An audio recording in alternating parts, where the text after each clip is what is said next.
Back at home, a man in a paraglider was forced to hang out tonight, literally, after he crashed into a tree on Tiger Mountain. The paraglider hung there helplessly for quite a while before people could get to him. King 5's Jim Foreman is live in Issaquah with more on how that rescue effort unfolded. Jim.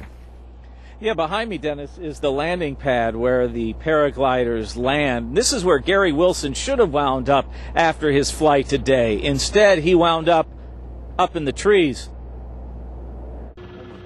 Hanging from a tree isn't the way paraglider Gary Wilson planned on ending his flight. But this random little snarl just burst right up and grabbed my wing and just balled it up. So that's part of the risk. Wilson was dangling 60 feet above the ground, hanging in his harness for more than 4 hours until two tree climbers reached him and lowered the 65-year-old to solid ground. That's the second hardest save I've ever done. Wilson escaped the ordeal unbruised, except perhaps for his ego.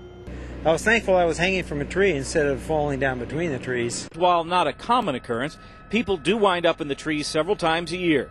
For them, this is not a major event in a sport they consider very safe.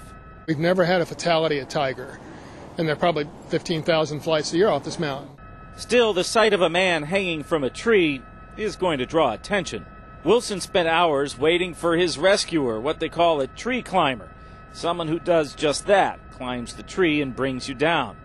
One paragliding instructor says winding up in the trees is so common, many people even practice lowering themselves to the ground. We actually have something that they call a tree rescue clinic. So we've done things like we go to REI in Redmond here and work on the climbing wall. Work on getting yourself to the ground, but of course Wilson needed help. He's okay. His wing, that's the thing they used to fly, still up in the trees. He hopes to get it down soon because he plans on, you got it, taking to the skies again soon. I'm Jim Foreman reporting live tonight in Issaquah. All's well. Thank you, Jim.